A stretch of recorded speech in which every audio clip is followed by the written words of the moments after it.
Morning student.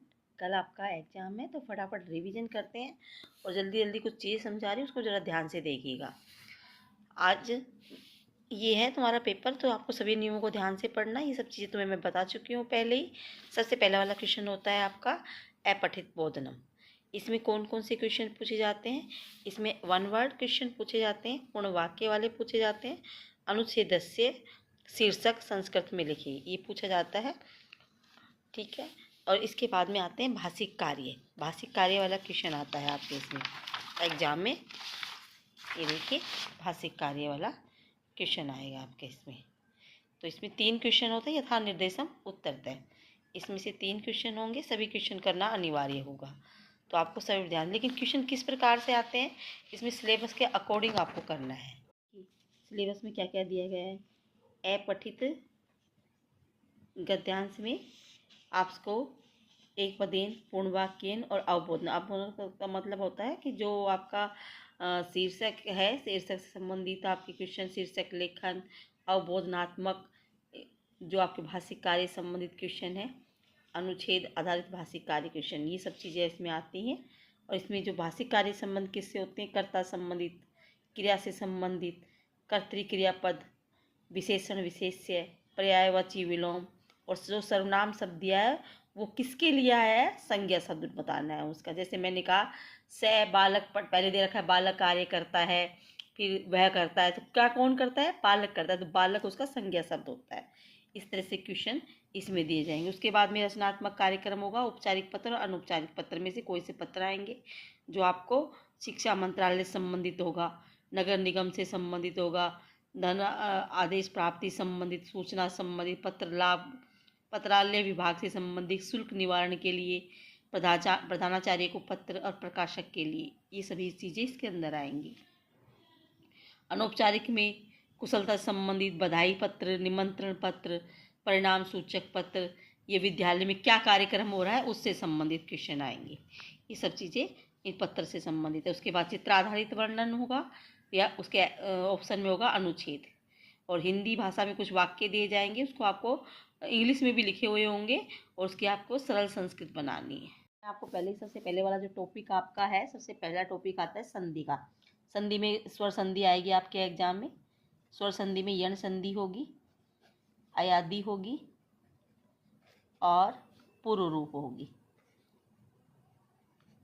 ये संधि होगी, बड़े ध्यान से देखना, एक एक एग्जाम्पल समझाऊंगी मैं। यण संधि में किसी आद्य अक्षर से पहले यदि यह आ जाए या वह आ जाए तो वहाँ पर अयादि संधि करना है, अयादि संधि वाले नियम को लागू करना है। और यह वैसे पहले पूरा अक्षर आ जाए, वहाँ पर आपको अयादि संधि करनी है। पूर्व संधि ए वाली मात्रा वाला वर्ड है, जैसे ओ वाला भी आता है, लेकिन ओ वाली मात्रा में हम, और उसके बाद में ए आ जाए सर्वे अपी, तो यहाँ पर होगी पूर्व संधि। अब ज़रा ध्यान से देखो, जहाँ पर यह आएगा, फटाफट करा रही हूँ क्योंकि हमारे पास टाइम कम है। इति प्लस आदि, इति प्लस आदि, जहाँ पर यह है वहाँ पर ई निकालना है बाहर। ये देखो ई निकला है, इसमें तय में जोड़ना है ऐसे ही। और इसमें आ मिला है यह में, तो यह हट जाएगा क्योंकि इसका ई बन चुका है, आ गया। अनु है, अब ये वह है तो वह को बनाएंगे ऊ, वो वाक्य के अकॉर्डिंग, तो वो न में मिल जाएगा, अनु प्लस अय। इस तरह से होगा, ये ध्यान से देखिएगा। पाव नायक, अब इसमें ध्यान रखना, आदि संधि में क्या है, पहले वाले शब्द का अर्थ बहुत कम बनता है। पाव यह है, आय है, तो आई ए और आई ओ औ, ये 4 अक्षर ही निकलते हैं, ए आई ओ औ। या ये आय के स्थान से बाहर निकलेगा, ये आय के स्थान पे। या मैंने सुर संधि के एग्जाम्पल देखा है, आयादि संधि जो दे रखी है ना, वो देखिएगा आप, मैंने यूट्यूब क्लास में डाल रखा है। आप ये अयादि संधि के पूरे डिटेल्स समझा रखे, उसको समझ लीजिएगा, ये सिर्फ समझाने के लिए है। न में अब यहाँ पर आय है, तो आय किसके स्थान पे है, तो ए, तो न के पर वही मात्रा लगेगी, यानी डबल मात्रा। और इसमें क्या मिला हुआ है, ए अक, तो ये इसका संधि विच्छेद हो जाएगा। अब इसमें देखो पावक में पैसे आव है, तो आव किसका हुआ है, औ का, तो पौ प्लस अक। इस तरह से बनेगी, बहुत ध्यान से देखनी है। अब सर्वव्यापी, अब ये ध्यान रखना, इस पहले वाले शब्द को छेड़ना नहीं होता। ये ए है, इसको ए बना देंगे ऐसे, ये इसका विग्रह हो जाएगा। अब एग्जाम में इस तरह से आ जाएगी, तो आपको इस ए को अवग्रह चिन्ह ऐसे बना देना, इस पहले वाले शब्द को छेड़ना नहीं। ये है पूर्व संधि। उसके बाद में ये है व्यंजन संधि। व्यंजन संधि में दो संधि इंपॉर्टेंट है, पहली जशत्व संधि और दूसरी है परसवर्ण संधि। परसवर्ण संधि, इसमें क्या होगा जरा सा फिर देखिए बिल्कुल ध्यान से।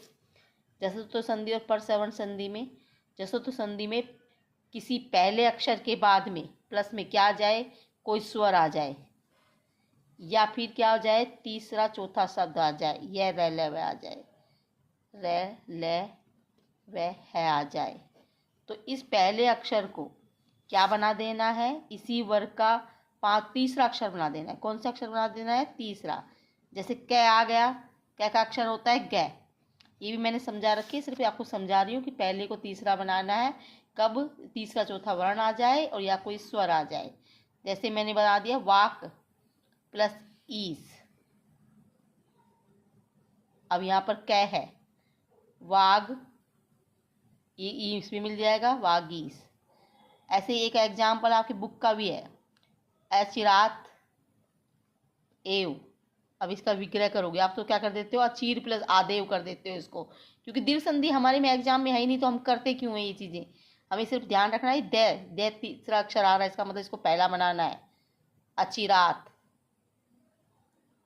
और ये इसके ऊपर एक मात्रा है तो प्लस में एव, ये इसका विग्रह होगा। देखो स्वर निकल गया बाहर, मैंने बताया था स्वर होना चाहिए, ये चीज़ ध्यान रखना। ये हो गई तुम्हारी व्यंजन संधि का एग्जाम्पल। अब इसका मैंने बताया दूसरे है तुम्हारी पैरसवर्ण संधि। पैरसवर्ण संधि में क्या होगा, इसमें होगा पहले अक्षर के बाद में कोई पांचवा वर्ण, क्या होगा, पांचवा वर्ण। पांचवा जो भी नए नए नए नए आते हैं ना वो, और कभी कभी उल्टा भी होता है, यहाँ पांचवा वर्ण होता है, यहाँ पहला होता है, तो उसके बाद भी पांचवा होता है, तो इस पहले वर्ण को इसी वर्ग का पांचवा वर्ण बना देते हैं। ऐसे भी होता है, देखो जरा ध्यान से। सम, सत प्लस नम, सत प्लस नाम। अब यहाँ तय है, पहला अक्षर है, बाद में पांचवा अक्षर न है, तो तय का पांचवा अक्षर भी नहीं होता है, आधा बनेगा।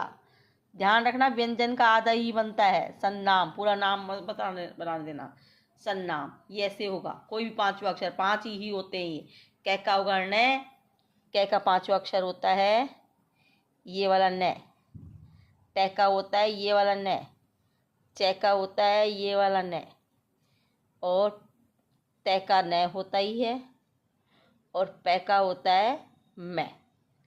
ये पांचवा अक्षर बनाना है। ये तीनों संधि हो गई आपकी कंप्लीट, दोनों इसकी स्वर संधि भी हो गई और ये व्यंजन संधि भी होगी। अब हाँ आएंगे विसर्ग संधि। अब आएंगे हम विसर्ग संधि पे। विसर्ग संधि में भी सत्व विसर्ग संधि। मैंने आपको इस समय इतना अभ्यास नहीं, आपको सिर्फ प्रैक्टिस करनी है, इसलिए हमें फटाफट फटाफट करना है। सत्व विसर्ग संधि, रुत्व विसर्ग संधि और उत्व विसर्ग संधि, और एक है विसर्ग लोप संधि। विसर्ग लोप संधि, ये संधि है, इसमें बड़ा ध्यान से देखिएगा, कल आपका पेपर है तो ध्यान से पढ़िएगा। इस तरह से करेंगे। उसके बाद में अब आपका आ गया नंबर 4 पे, निष्ठुर के बाद में निश्चल,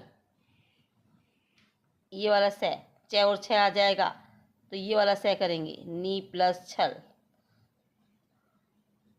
बहुत चीज संभालने के लिए। ये हो गई आपकी सत्व विसर्ग संधि। सेकंड नंबर पे आ जाइए रुत्व विसर्ग संधि। रुत्व विसर्ग संधि, यदि विसर्ग से पहले ए आज को छोड़ करके, यानी ए और आ नहीं आना चाहिए, और उसके कोई भी स्वर आ जाए, उसके अलावा कोई भी स्वर आ जाए और बाद में विसर्ग आ जाए, जैसे बही, ई आ रहा है, ए आ नहीं है, ए हो सकता है।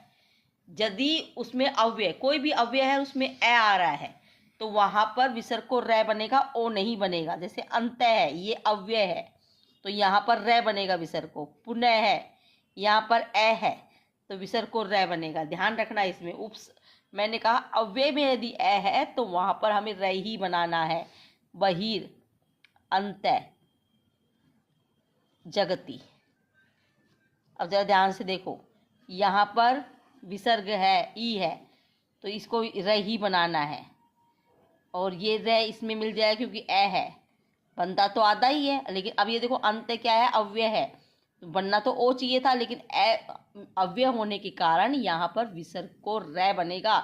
और र के बाद कोई स्वर नहीं है, तो इसलिए र हमेशा आधा होता है, इसलिए ऊपर जाएगा। बहिरंतर जगति, ये शब्द बनेगा इसका। ये भी है, मैंने वीडियो डाल रखी है, तुम लोगों को एग्जाम्पल देखने होंगे बहुत ज़्यादा। आगे देखिए, ये हो गया तुम्हारा विशेष, इसका क्या नहीं होना चाहिए, ए आ नहीं होना चाहिए, लेकिन अव्यय में ए है तो उसका भी र ही बनेगा विसर्ग में। अब उत्त विसर्ग संधि, इसमें मैंने बताया ए के बाद में ए हो, ए के बाद में ए हो, या ए के बाद में विसर्ग, विसर्ग के बाद में ए, ऐसे ए के बाद में विसर्ग, उसके बाद में किसी वर्ग का तीसरा, चौथा, ये रेलवे है आ जाए तो ए और विसर्ग को ओ बन जाता है। क्या बन जाता है, ओ। ए है तो एस बनेगा, वरना ये यू क्यों लिखे जाएंगे। अब जरा ध्यान से देखो, कै प्लस अपी, ए है, ए के बाद विसर्ग है, तो इसको मैंने को बना दिया, इस ए को एस बना दिया, को अपी। ये बहुत देखना ध्यान से। ए होगा तो ये देखो, ए होगा तो मैंने अभी बताया था इससे पहले वाला, ए हो तो क्या हुआ, सर्वे प्लस अपी बताया था एग्जाम्पल, वहाँ पूर्व रूप संधि होगी। कौन सी होगी, पूर्व रूप संधि। अब ये को अपी हो गया। इसके अलावा यदि मैंने लगा दिया मने हर, इसका मतलब ये रह है में से कोई सा वर्ण आ गया, तो ये तो ओ ही होगा, मनोहर। ये क्या बताया था मैंने, यदि से, ए से या कोई स्वर के बाद में असमान स्वर आ जाए तो वहाँ पर विसर्ग लोप संधि होगी। यहाँ पर से बाल है, कोई भी व्यंजन आ गया, से आ रहा है, से इसे के बाद में कोई भी व्यंजन आ रहा हो, तीसरा चौथा पांचवा अक्षर तो व्यंजन आ रहा हो, तो उसको हम विसर्ग लोप संधि करेंगे। क्या करेंगे, विसर्ग हटा देंगे उसकी। और या फिर ए के बाद में कोई असमान स्वर आ रहा हो तो वहाँ पर भी विसर्ग लोप संधि करेंगे, विसर्ग लोप संधि करेंगे। ये हो गई हमारी विसर्ग संधि का, सभी संधि का रिवीजन हो गया। फटाफट देख लेना एक बार बेटा इसको।